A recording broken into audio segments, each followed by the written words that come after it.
Baiklah, Assalamualaikum warahmatullahi wabarakatuh. Kami dari kelompok 9 akan membahas materi tentang dinamika gen dalam populasi. Sebelum itu, izinkan saya memperkenalkan anggota kelompok saya yang terdiri atas Leli Ambela Mayanda sebagai penyaji, Sarah Melinda sebagai penyaji, dan saya sendiri sebagai moderator. Nah, untuk materi kali ini dimulai dari pengertian evolusi. Evolusi merupakan proses perubahan yang dapat disebabkan oleh perubahan genetik dalam populasi. Evolusi ini juga diartikan sebuah proses perubahan genetik populasi.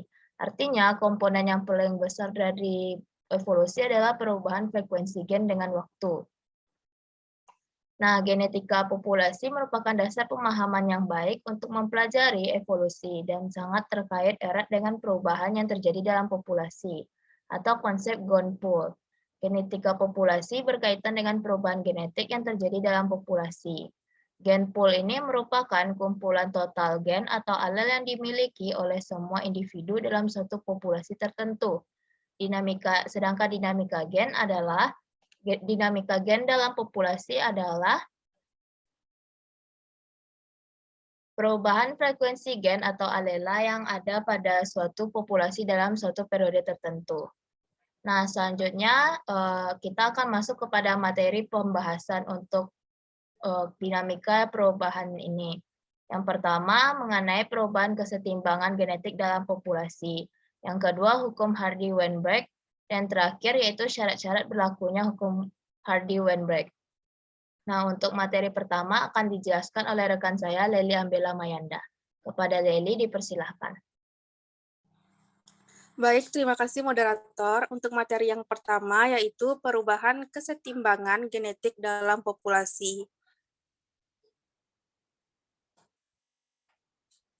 Yang pertama yaitu ada gen flow. Gen flow merupakan transfer alel gen dari suatu populasi ke populasi lainnya. Nah, faktor-faktor yang mempengaruhi aliran gen antara populasi yang berbeda, salah satunya yaitu yang paling signifikan adalah mobilitas. Semakin besar mobilitas suatu individu, maka semakin besar potensi migrasi individu tersebut. Hewan cenderung lebih mudah berpindah daripada tumbuhan, walaupun serbuk sari dari biji dapat diangkut oleh hewan atau angin ke lokasi yang sangat jauh. Yang kedua yaitu genetic drift atau penyimpangan genetik, disebut kesalahan pengambilan sampel genetik atau efek Sewall-Wright, merupakan perubahan dalam kumpulan gen kecil populasi yang terjadi secara kebetulan. Nah, penyimpanan genetik ini dapat mengakibatkan genetik sifat-sifat yang hilang dari suatu populasi atau menjadi tersebar luas dalam suatu populasi tanpa memperhatikan nilai kelangsungan hidup atau reproduktifnya alel yang terlibat. Efek dari statistik acak, pergeseran genetik hanya dapat terjadi pada populasi kecil yang terisolasi.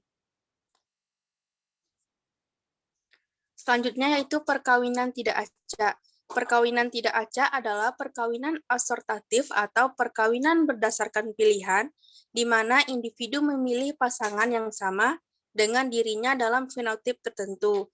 Contohnya yaitu kodok Bufo SP paling sering mengawini kodok yang ukurannya sama.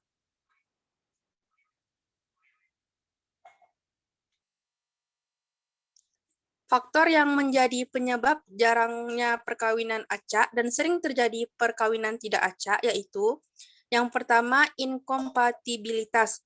Tidak dapat terjadi fertilisasi walau masing-masing mempunyai alel yang sama. Yang kedua yaitu umur organ reproduksi yang tidak sama. Yang ketiga, adanya musim kawin yang menyebabkan persaingan untuk memperoleh pasangan. Yang keempat yaitu letak organ reproduksi yang menyebabkan kesulitan terjadinya fertilisasi. Dan yang terakhir yaitu adanya naluri untuk memilih pasangan sesuai dengan keinginannya. Sekian dari saya kembalikan kepada moderator. Baiklah, terima kasih kepada Leli. Untuk materi selanjutnya tentang hukum Hardy-Weinberg akan saya jelaskan sendiri.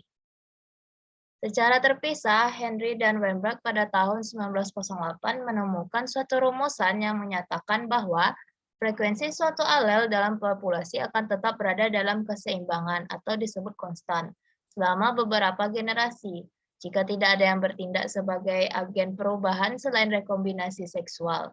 Dengan kata lain, pergeseran alel seksual akibat meiosis dan perkawinan acak tidak akan berpengaruh terhadap struktur genetik suatu populasi. Sehingga dapat dirumuskan untuk hukum Henry Weinberg itu adalah P kuadrat ditambah 2PQ ditambah Q kuadrat sama dengan 1.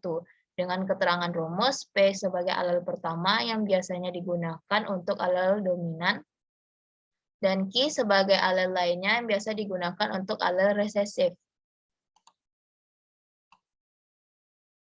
Selanjutnya, materi ketiga mengenai syarat-syarat berlakunya hukum Hartley-Weinberg yang akan dijelaskan oleh rekan saya, Sarah Melinda. Kepada Sarah, dipersilakan.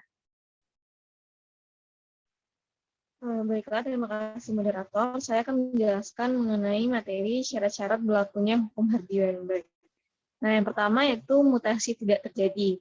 Nah, mutasi tidak terjadi atau jumlah mutasi yang menguntungkan sama dengan mutasi yang merugikan.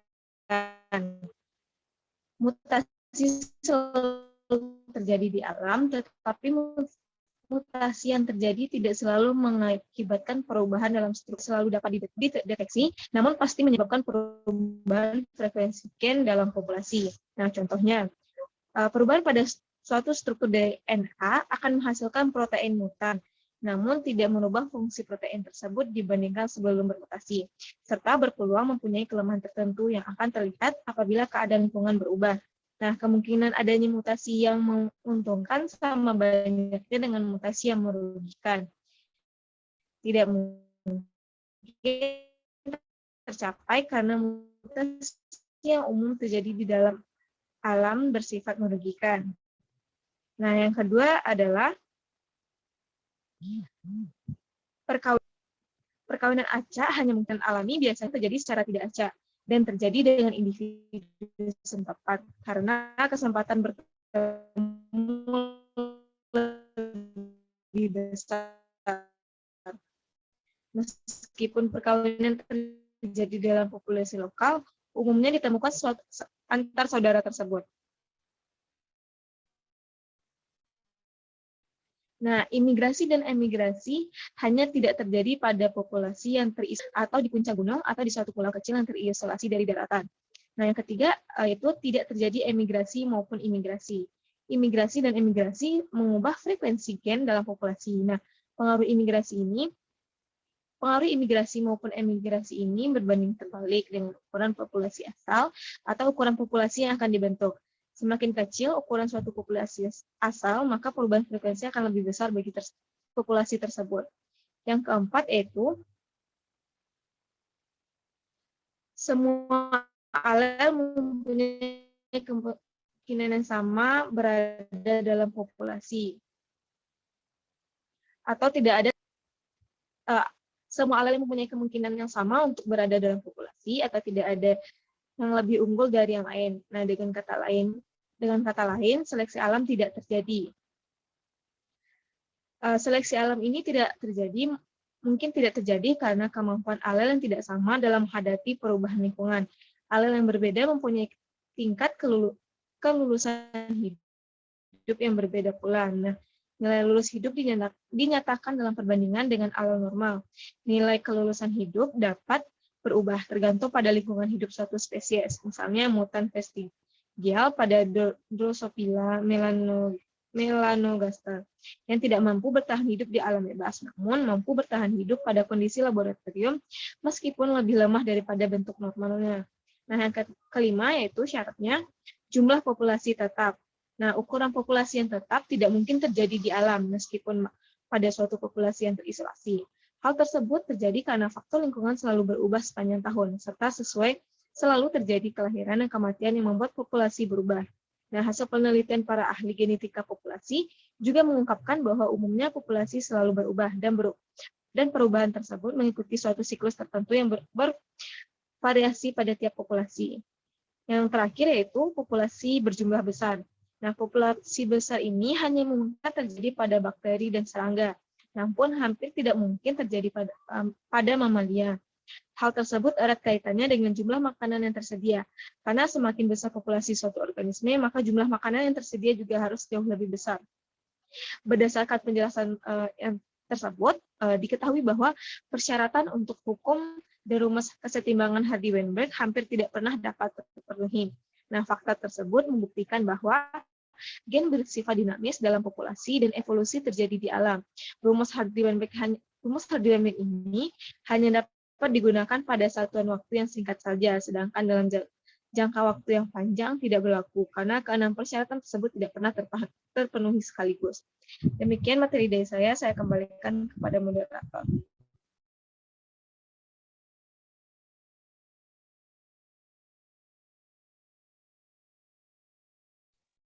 Baiklah, terima kasih atas penjelasan dari Sarah.